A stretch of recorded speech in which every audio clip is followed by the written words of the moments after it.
Okay, just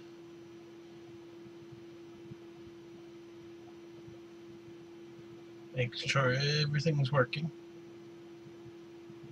Guys, dude, people, internet individuals, like which reality is this again? I mean, totally, people. I mean, like, is this the one where it's Luke, I am your father, or is it the one where it's No, I am your father? Is it the Berenstein Bears or the Berenstain Bears? When did Nelson Mandela die? Mandela die? Guys, what? Okay, everyone. Welcome, first of all, to the 2-year anniversary of Paranormal Encyclopedia. I am, as always, your host, Kevin Mears. And I can't believe I've actually been doing this for 2 years now. Um, it's rather awesome. Thanks to all of you who've hung out in here with me for this long, and thank you for all my new viewers too. I've got a lot of new and exciting things coming up for the show. And if you didn't see the announcement this past Tuesday when I did What's Wrong with Atheism, there won't be an episode on Tuesday, this coming Tuesday, because I'll be doing a radio interview. I will hopefully have a link up so you guys can listen to that. All of that being said, why am I, like I said, today, it is now officially 2 years since I started doing this show. I started this at midnight Eastern Standard Time so that it would be September 2nd, because the reality is I started the show September 2nd, but I'm too busy today being a Saturday. Saturdays are a busy day for me, so I'm not really available to come do it in the evening like I normally would, so I'm doing a special now at midnight. So I would have liked, and had been thinking in the back of my head about, okay, I should do something cool for the anniversary special. But I couldn't. But I thought the anniversary special was later in the month, and I didn't think of checking it until literally today. I know I could be kind of an idiot. So I'm kind of stuck with what can I do on no notice. So I thought I'd do a little bit of a joke with the hats, and talk about a really odd internet conspiracy theory phenomenon, whatever you want to call it, that's been making the rounds lately, called the Mandela Effect. For those of you who already know what the Mandela Effect is, and that is Mandela, if you're wondering, it's Mandela like Nelson Mandela, and I'll get to why in a minute, not Mandala, like the fancy design things.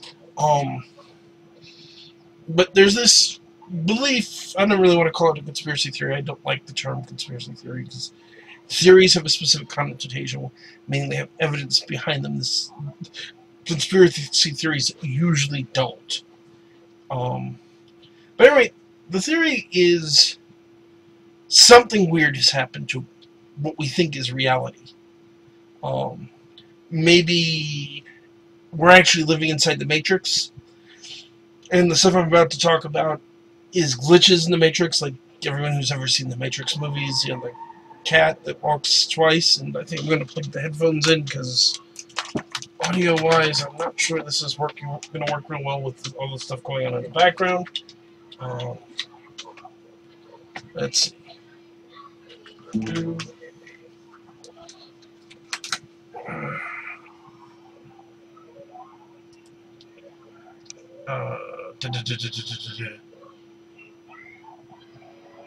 Settings.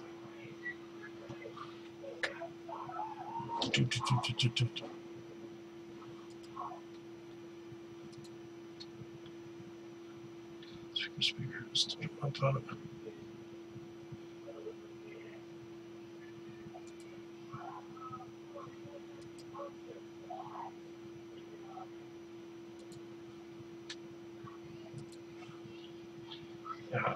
Let's see. Testing 1 2 3. Testing 1 2 3. Can you guys hear me? Hold on, just making sure this works. Yes, it's working. Oh, okay. Hopefully. Hopefully this will work on cutting down some of the background noise I've got going on here. We're looking on moving in the very near future, so this should be less of an issue soon. So, okay, to get back on point, the Mandela Effect. There are weird things in the way that most people remember history and remember our lives compared to how most people, compared to observable reality. There's a whole slew of them out there. I'll go over a few examples, and then I'll talk about what people think this means and what I think this means. So the first and most obvious one would, and the reason we call it the Mandela Effect, is Nelson Mandela. When did Nelson Mandela die? Now, most people, if you look it up online, it was December 5th, 2013. But a lot of people remember seeing news reports way back in 1990 saying he died in prison. So when he died when he was really, or was it 1991? Let me check.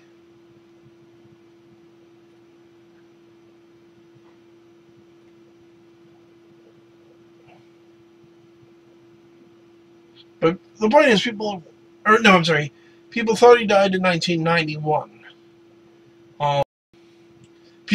There are people out there, and there may be people who listen to this or listening live or listen later, who remember hearing he died in 1991 or sometime in the 1990s. At any rate, that he didn't die when he actually died, and that he died in prison.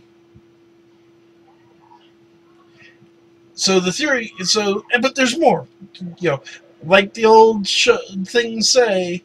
So yes, 1991. Supposedly July 23rd, 1991.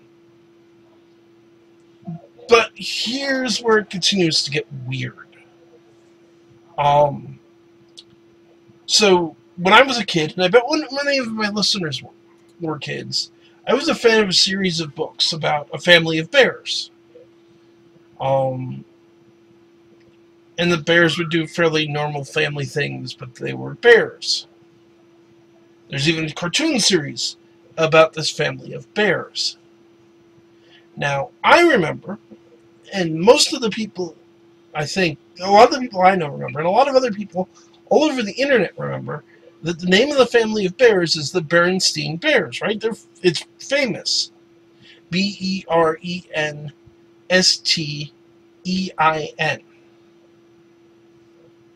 But is it? Look it up.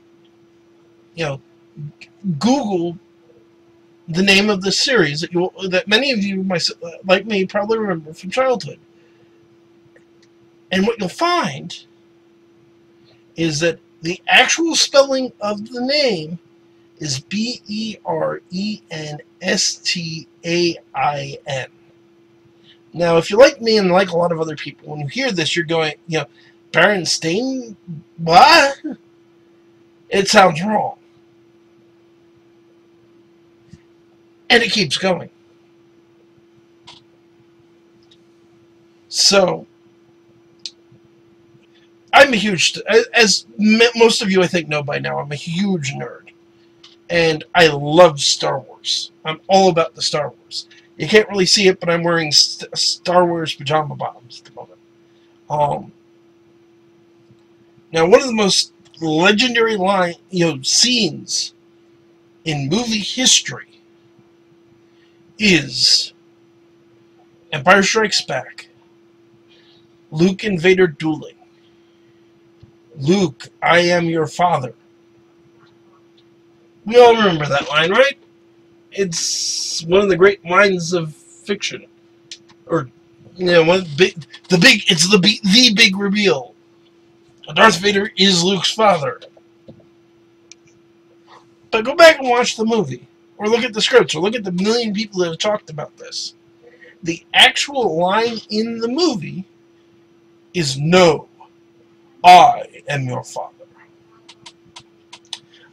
What is, everybody when you think of Star Trek, everybody thinks of "Beam me up, Scotty."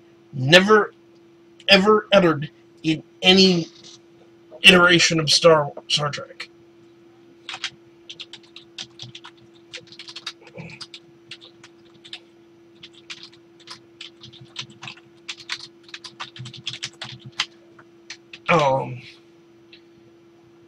And there are so many other examples out there of things that many of the people watching this right now, me for that, and myself and for that matter, don't remember correctly. Was it Oscar Mayer? I wish I was an Oscar Mayer wiener. Is it OSCAR MEYER?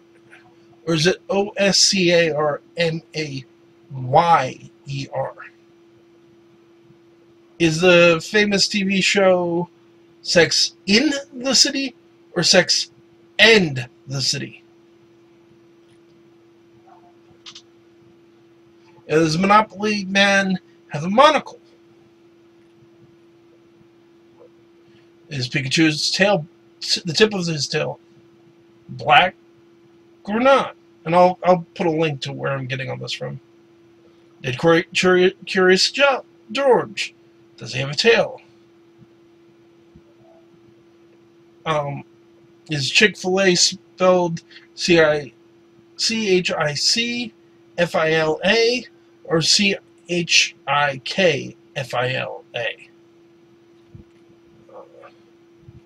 C-3PO's silver leg.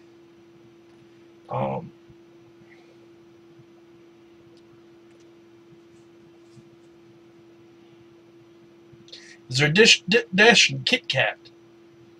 Was there a movie back in the 90s starring the comedian Sinbad about a genie called Shazam?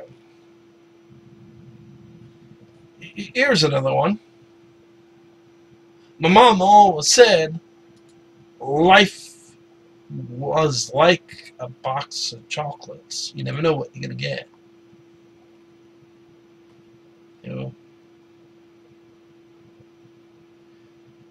Hannibal Lecter saying, "Hello, Clarice."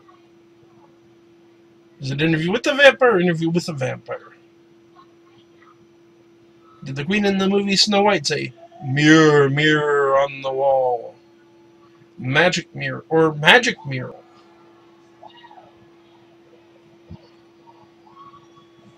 And Fruit Loops, is it FRUITLOOPS or is it FROOTLUIPS?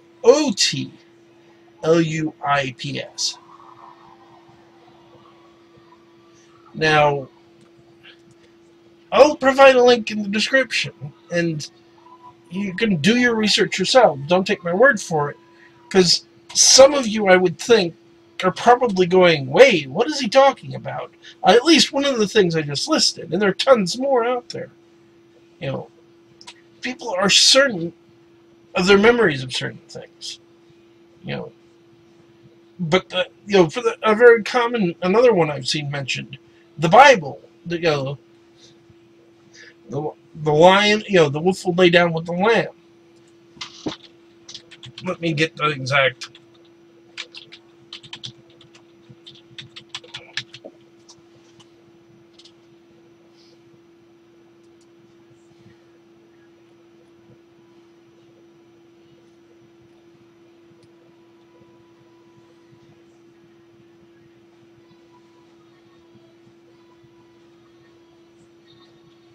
Hold on, finding the link.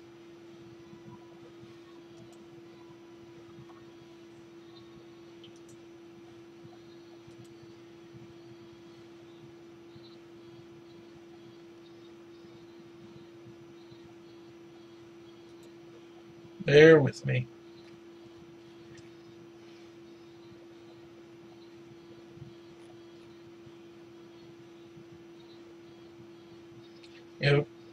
Is the line One of the most common lines people think about God: God helps those who help themselves.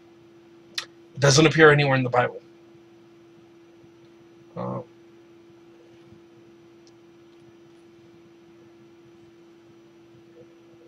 Actually, in point of fact, it's a quote from, and I'll get to that in a minute.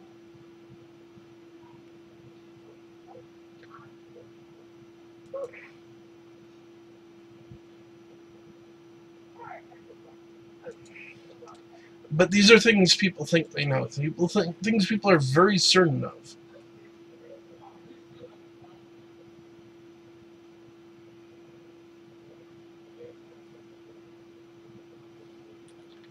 That are wrong.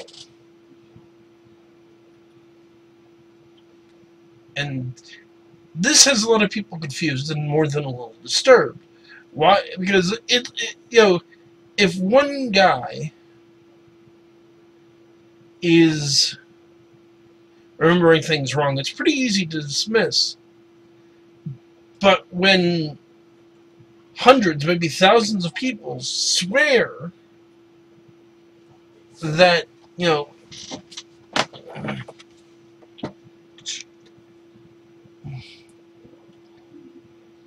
want to talk about the Bible and one animal, something lying down with the lamb. Most people, the lion will lay down with the lamb.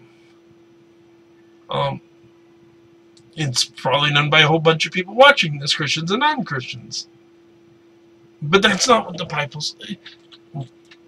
Let me get... What the heck? Sorry about that. The website I was using to research something bad.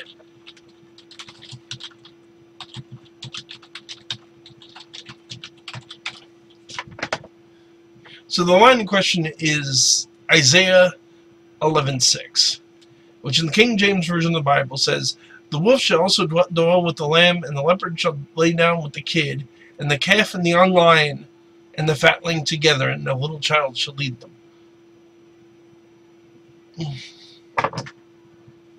Or in the Living Translation, "In that day the wolf and the lamb will live together, the leopard shall lay down with the baby goat, and the calf and the yearling will be safe with the lion, and the little child shall lead them all." English Standard, "The wolf shall dwell with the lamb, and the leopard shall lie down with the young goat, and the calf and the fatted calf together, and the little child shall lead them." But people are sure that it's the wolf and the lion the lion and the lamb laying down. Why is this? Now there's a theory, there's a belief, which is what they call the Mandela Effect, which is that something's been changed. The most common version of it that I have personally heard, although I've heard alternate versions, is that, and it's the joke I was trying to make at the beginning of the broadcast, that we've slipped into an alternate dimension somehow. Those of you, and I'm not a physicist, so I will probably make a huge amount of mistakes with the theory I'm about to talk about. But there's essentially what they call the many worlds hypothesis in physics. If you know a whole lot about astronomy and things of that nature, you know that in mathematics and physics, there's a whole series of constants that have to exist for the universe to work the way that it does. This is what sometimes is called is sometimes used as a fine-tuning argument for the existence of God. That everything is so precise that if you moved some of these numbers by a couple of decimal places, life as we understand it, which isn't to say that no life could exist. We obviously don't know, because we only know that life exists in the universe that we live in, with the state that it's in, for obvious reasons. But basically, that the reason why they have all these very precise numbers that all line up in the right way for the universe to exist the way that it does is because there are many universes where every possible iteration exists. And yes, Lord Ruin, I was actually talking about that. One of the big examples is the Berenstein versus Berenstain bears. But okay, so the theory goes up further to posit, or maybe I should more accurately call it a hypothesis, because many worlds is by no means as proven as, say, evolution or gravity or most other things that get defined as theories. But whenever an event happens that has multiple outcomes, both outcomes happen in parallel universes. This is, of course, a very popular concept in science fiction and fantasy, where you get TV shows like Sliders, Alternate Time, and all that kind of thing. In reality, there'd be a whole lot of, if assuming the many worlds hypothesis is correct, there are probably a lot of universes where instead of gravity pulling down, 32 feet per second, it's 32.1 feet per second along with larger changes, like, where the Nazis somehow managed, flying space bats got involved or whatever, and the Nazis won the Second World War, or the Soviets took over the world, or whatever goofy sci-fi or plausible sci-fi theory you want to put forward. So supposedly when the Hadron Super Collider, or CERN, got turned on, our universe got destroyed, and we're now living in one of these many worlds that physics posits.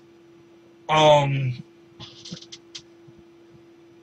Lord Ruin wants to know, Sliders says, does this mean that we can go on pretty cool adventures throughout the multiverse? According to the Mandela Effect, one version of the Mandela Effect theory, we are on an adventure in another part of the multiverse. CERN destroyed our unit. Basically, that whole panic people had way back with CERN. Well, not that far back, I guess. A couple of years ago with CERN, that it was going to create a mini black hole that would destroy our world. So supposedly that happened, and now all of our consciousness has been swapped into another reality. Some people think somebody's been mucking around with time travel and made all of these weird changes. There's even larger conspiracy theories involving Satan in the Bible trying to destroy the Word of God by altering it to not fit with what people think they remember. The line with the lion, lamb, wolf, lamb thing I was talking about. We're all living in there's Elon Musk's idea that we're all living in a matrix like in the movie, and these are errors in the programming.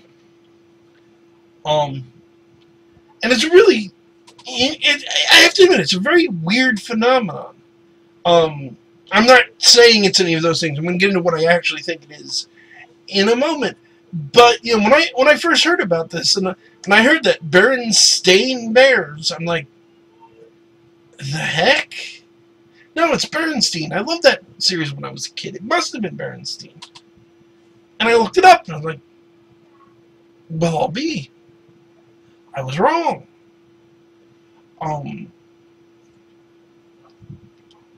And I think a lot of people are coming to this point and going, wait, what I remember doesn't match reality. And they're asking questions, and that in and of itself is not a bad thing. You should certainly question what you're told. I think it is absolutely fair to say that myself and most other rational people, atheist or theist, will say you shouldn't take things on complete faith. You should question, you should research, you should wonder why. A lot of good science comes down to why.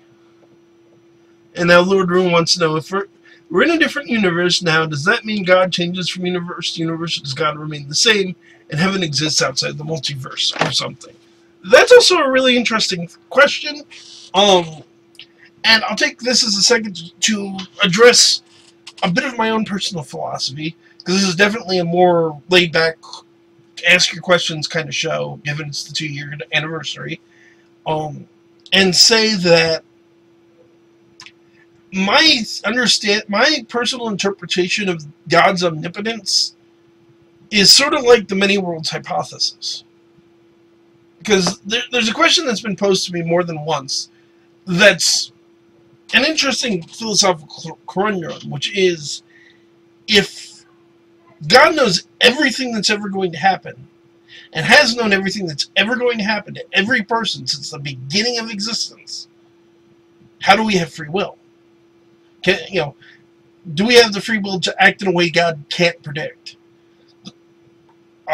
Which is a problematic, which the simplest answer to which is it's a sort of irrelevant question, because just because God knows something, even if God knows what's going to happen, it doesn't change the fact that you still choose it to happen. Foreknowledge doesn't cause things to happen. That said, there is still some interesting questions there, I think, about the nature of free will. And,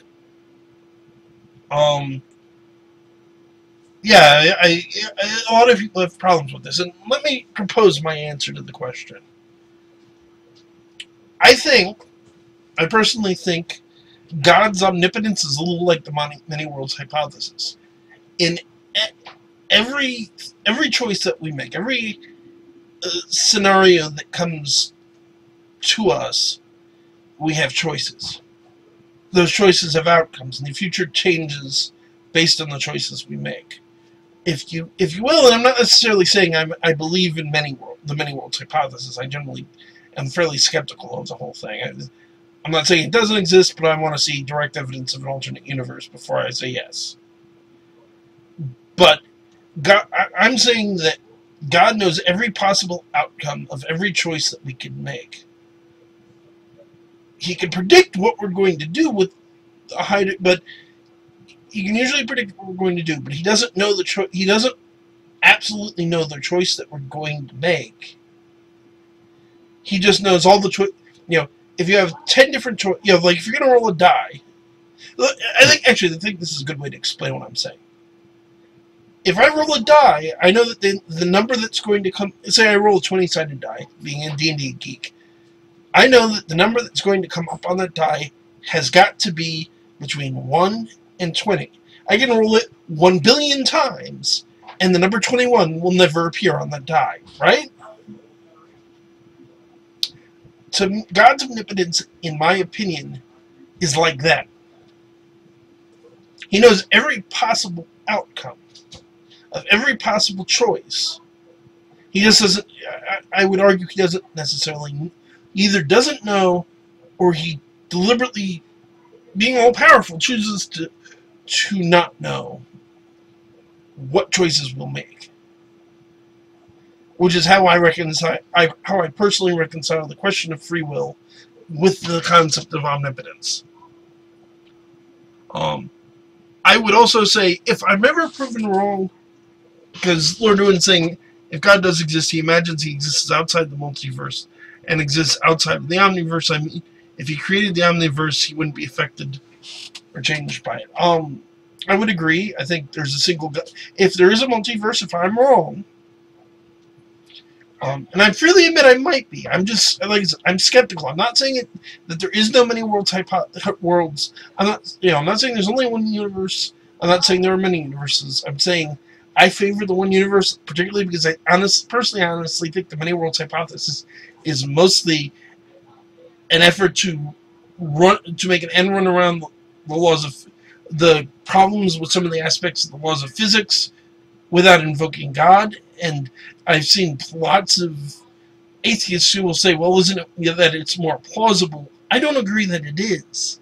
I'm not saying God's inherently plausible, but I don't see saying there's a bunch of universes that exist that we have no direct evidence of, is more plausible than there's a God that exists that we have no direct evidence of.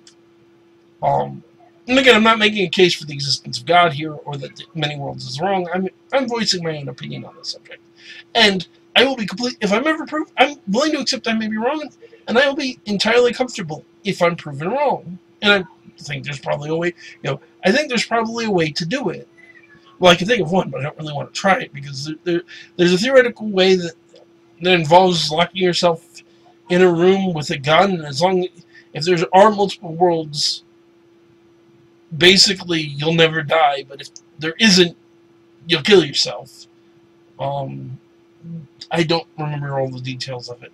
But basically, if it works, you live forever, or at least until you leave the chamber. If it doesn't work, you die.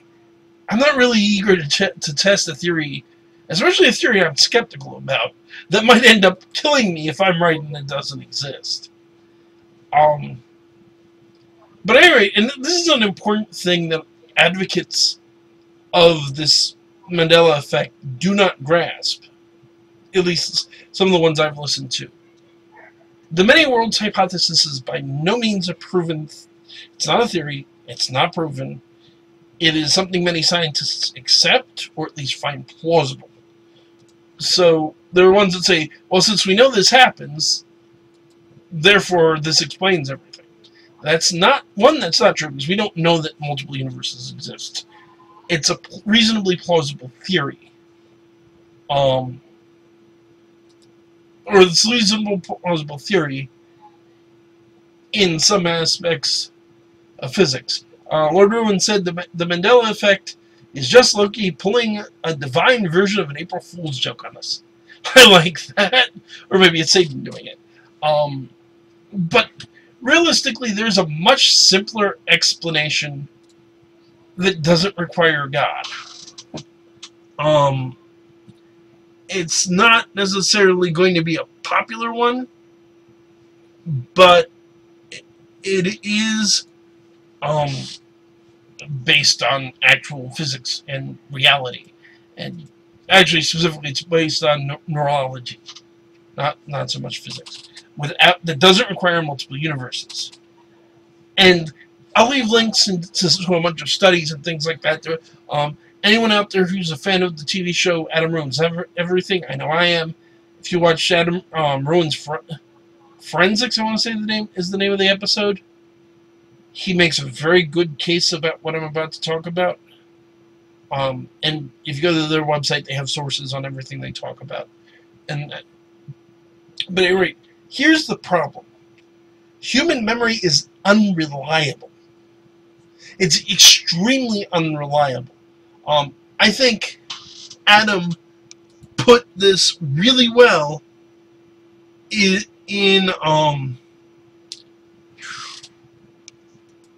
the episode when he said that people think of memory as a recording, a perfect recording device, like a camera.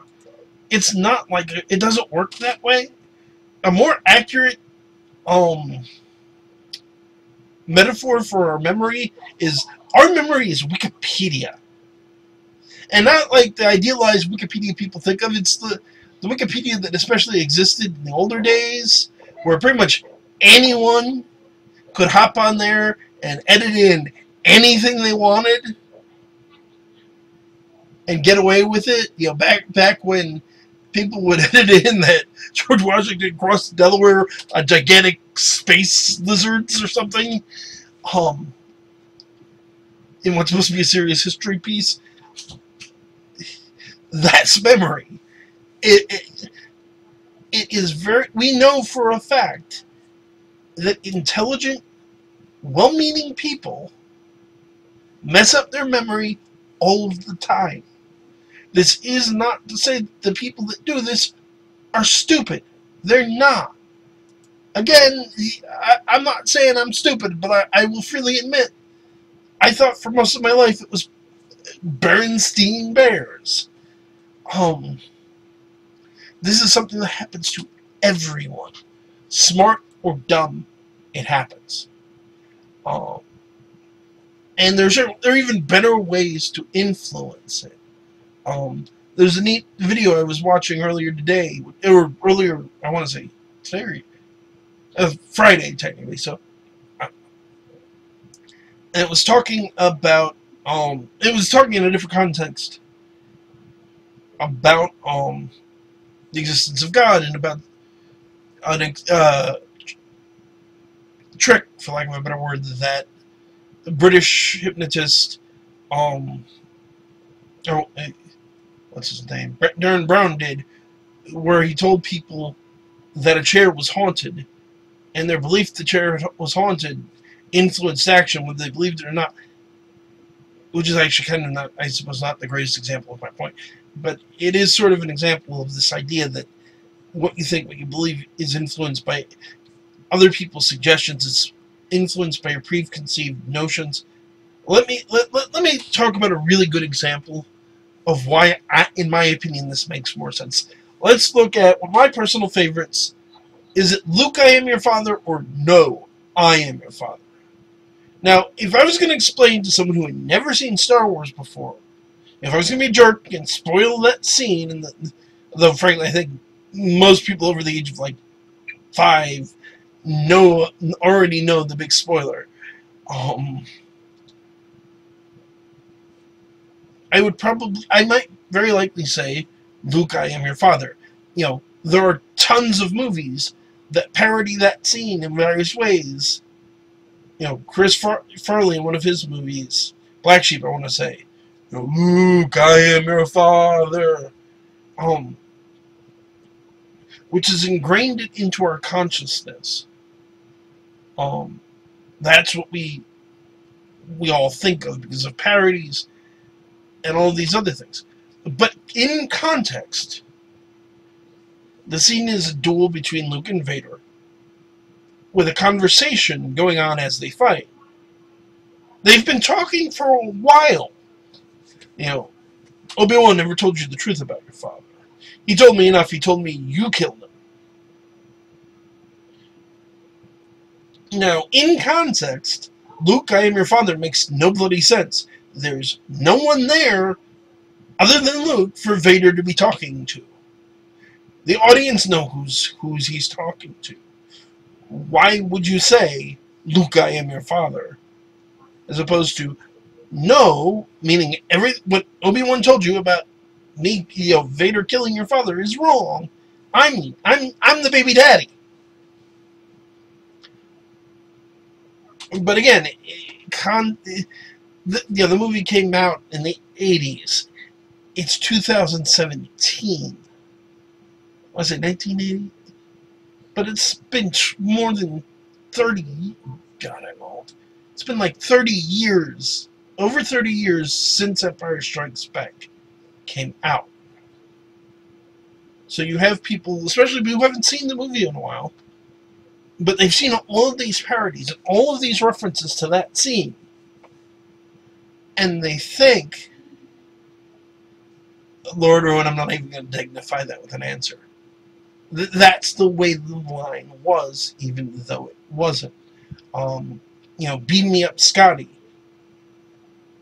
Again, it's a line that in pop culture has become so associated with Star Trek.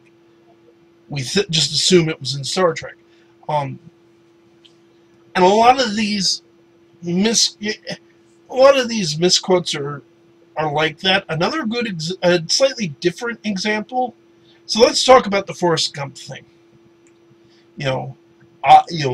Life was. Mom always said life was like a box of chocolates. Is grammatically incorrect. And in point of fact, that was quite deliberate on the director and the writer's part, because they're trying to highlight Forrest's autism. I think it basically boils down to, since he's supposed to have been a savant, and savantism is a form of autism. But the point is, they're trying to illustrate that Forrest isn't very bright. So they deliberately wrote the line to have him misspeak. Now, the rest of us, thinking like relatively normal people, think of the line in grammatically correct terms. If I was going to say that to somebody, without having seen the movie before, if I was going to make that comparison, life is like a box of chocolates. You never know what you're going to get.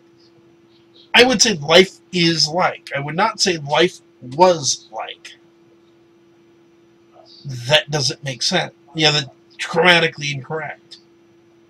It should be present tense, not past tense. Now you take that, you add time, and everybody just remembers it wrong. I would assume something similar is going on with Bernstein. I mean, I don't know which is the correct pronunciation, but the way I remember everybody pronouncing it is Bernstein. People all pronounce it wrong, pronounce it that way long enough. You think that's the way, you you spell it the way you pronounce it. Let me check.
Hold on.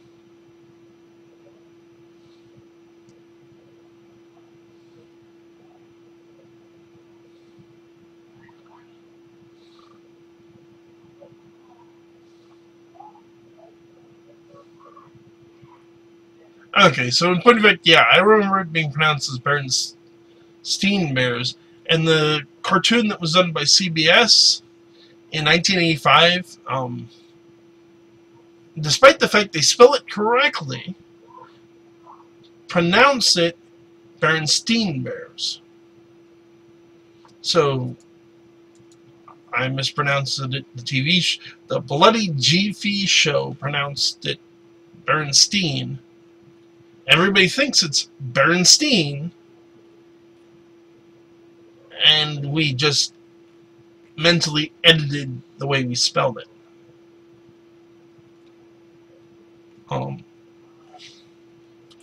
Again, this isn't an argument that people are stupid. They're not. This isn't about intelligence. This isn't about this isn't about people being dishonest and editing their own memories. I don't think that's really possible. It's about the weird way that our memories work and the way our memories can trick us. To give it another example, and oh good heavens, could this, if the right people get a hold of this one, it's going to create a flame war. But there is a thing that I'm 41, so I'm an old guy. Anyone who was alive for the 70s or the 80s will remember a fiasco that we now know that's called the Satanic Ritual Abuse Scandal or Scare, or sometimes the Satanic Panic. In the 70s and 80s, a series of trials happened in a number of places in the United States, probably the most famous being the McMartin preschool trial in California, where people were accused of extremely bizarre acts of sexual abuse, all related to an underground network of satanic cults. There's a number of books about this. Michelle Remembers is probably the most famous. Satan's Underground, The Satan Cellar. And these people have been genuinely convinced they were horribly abused and molested by others. Most often, there were some kids that I believe involved in many of the accusations, but usually it's adults remembering something that happened in childhood. Here's the thing. In most of the cases, there are exceptions, but in most of the cases, particularly including the most famous McMartin case, the abuse never happened. In the McMartin's case in particular, these children remembered an intricate series of underground tunnels under the preschool where these rituals took place that, objectively speaking, we know for a fact don't exist. In Michelle Remembers, there's talk of car accidents that never happened. of people, of other things happening that zero physical evidence exists for, and that, in fact, actual evidence says doesn't happen. But the people who, now this isn't a case of people lying under oath at all. Although in the McMartin case, most, though not all, of the accusers have since recanted their testimony and admitted it didn't happen. Which leads to a huge, elaborate conspiracy theory. And really, the satanic abuse scare is a whole topic into itself. I should probably get into it at some point. But the point, to get back on topic, because this does actually relate, here's what happens. And again, links in the description. They're not there. If you're listening live, they're not there yet, because I wait till the show's over and then I go add the links. Is that these kids had been given memories of something that were remembering something that didn't happen. They honestly remembered it. They honestly believed that it happened. But the memory had, for lack of a better word, been implanted by someone else. Hypnosis was a common factor in this. But the thing is, and there's a whole bunch of studies, and if you go look around YouTube, you can find examples of this. If someone in authority tells somebody or that something happened to them, even it happens with adults too, but especially if you're talking about a child, if you outright say, you were abused as a child, you were sexually abused, you just don't remember. If you do it long enough, they can eventually remember something that, factually speaking, didn't actually happen. And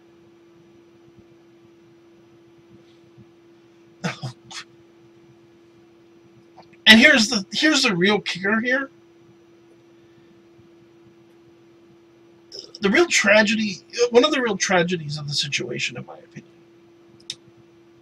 is that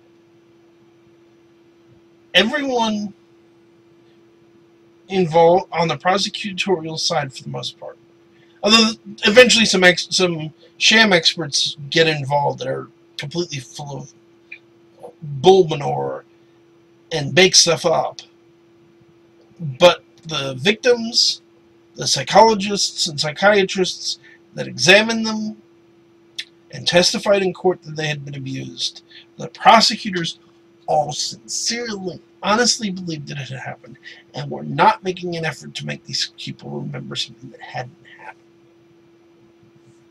But if you ask what's called leading questions, where did the school official touch you? What place? What inappropriate place did it happen? Were you touched? Did you? When did this happen? Who was with you? When you ask questions to people, particularly children or people in a suggestible state, like in hypnosis. But even in general, they're psychologically inclined to give you the information, and the way their memory and our imagination works, we're inclined to invent information that didn't actually happen. This happens all the time. This is one of the reasons, by the way, that false confessions are a serious problem with law enforcement. It's not that law enforcement is trying to make people confess to something that didn't happen necessarily, but if you ask questions in the wrong way, you can mess with people's heads.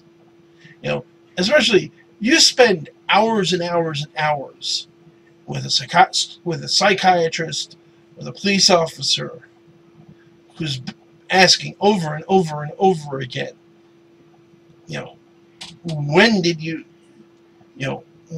daddy touch your private parts? And you're told you can't go home until you tell, and you're told that it's important that you tell, and you're told that everybody's sure this is happened, and they're trying to help you. Eventually, a lot of people, it's very similar, because frankly, it starts to eventually amount to, if it goes on for long enough, torture, because under torture people will say anything to get torture to stop.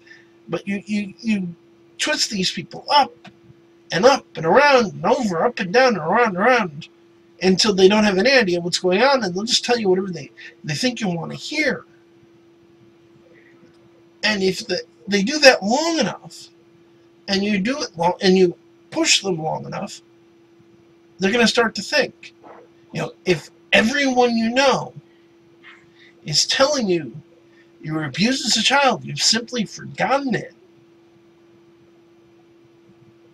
Eventually, some part of you is going to go, well, maybe I don't remember.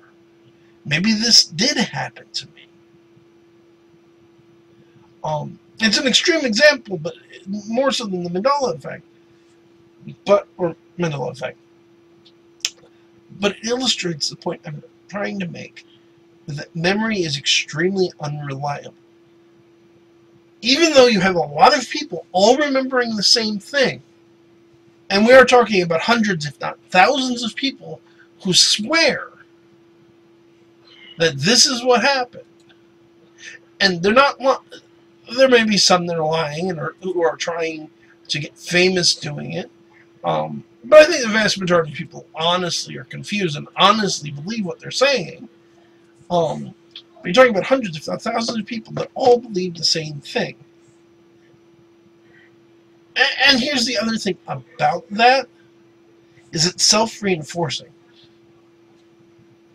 What I mean by that is, okay, so you see on a website, you see on Reddit, because Reddit has whole forums dedicated to this topic, that it's Berenstain Bears, it got changed to Berenstain, and you see 10, 20, 100 people all saying the same thing, and you're going, wait, it's Berenstain, I'm sure it was Berenstain. You start to think, well, if everybody else remembers it this way, obviously I'm right. The evidence has to have been, all the stuff I'm seeing is clearly been altered. Because obviously I'm right. And again, I'm not trying to make, let's be clear on this. I'm not making fun of people who believe this. This isn't saying that these people are inferior or stupid. It's just the way the human brain is designed to work. But when you have all these people telling you the same, that are all saying the same thing, and you might even, I wouldn't be surprised if you have if you talk to 20 people who all, say, for example, you're one of those people, unlike me, who remembers it as the Berenstain Bears. Now imagine you talk to 20 other people who go, no, you're wrong, it's the Berenstain Bears. And especially if you don't go and check and look, this should have been easier before the age of the internet. But if you don't go and Google it, and people just keep saying you're wrong, you're crazy, how can you say that? Everyone knows that's what it was. Don't you think at some point you're going to start to go, maybe I was wrong? And if you hear it long enough, and you're going to start to just remember, your memory may eventually change, so that's what you remember to having been. Even more particularly if you've been hearing it for years, because that's the way it was pronounced in the TV series that make this, help make the books popular. You hear it pronounced that, it was pronounced that way, so lots of other people are pronouncing it that way. And maybe, especially people who've never read the books, they've only ever seen the TV show. Or maybe even never even seen the TV show and then heard other people talking about it. Yeah, guess what? You're probably going to remember it the wrong way. Or your memory is going to change over time, because that's what memories do. They are not static records. They are changing things as part of our living mind. I will say this. I honestly don't believe the Mandela Effect is a real thing. I think there's a really useful concept here, and we've talked about this before, which is called Occam's razor or parsimony. Parsimony, whatever you want to call it, I'll just go with parsimony because it's easier, postulates that given the choice between two different explanations for something, if everything else is equal, the explanation that makes the fewest assumptions is usually correct. Or to put it another way, the simplest explanation is usually correct. Now, on the one hand, we have some sort of, that there was some sort of universe-destroying catastrophe or time travel or massive conspiracy making these changes, which we have no evidence of other than people's memories. Or we just have the fact that we know for a fact, based on evidence, that people's memories change over time, and based on stimulus, external, internal stimulus. The simplest explanation is you can't rely on your memory. Not that the universe was destroyed or there's some grand conspiracy. If somebody can produce for me actual physical evidence and a photograph, I'm sorry, but with respect, photographs are fairly easy to Photoshop.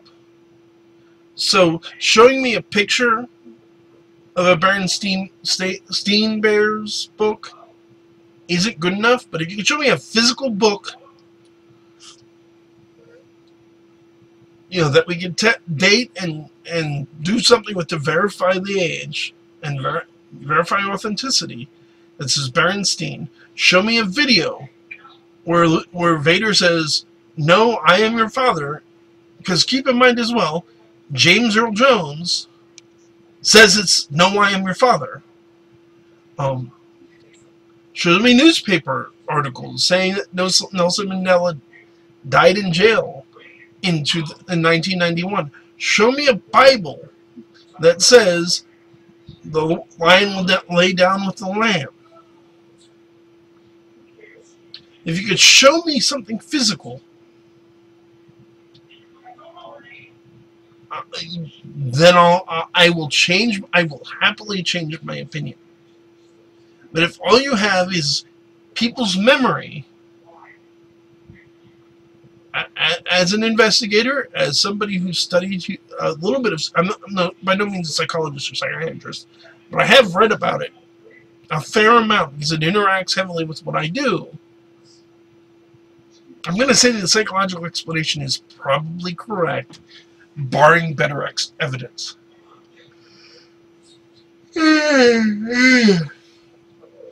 So I'm just about getting ready to wrap it up. It's been about an hour. Lord Ruin and at least one other person is apparently watching, according to my YouTube feed. Does anybody have a question for me? If you're watching this and you're on my Facebook, and for some reason you're not in chat, feel free to message me on Facebook. It's been 2 years. I've got some new things in the works. Things are pretty exciting. I'm hoping things will work out. And as I said, I will not be on Tuesday. I will be doing a radio interview with Jerry Petito at hamiltonradio.net.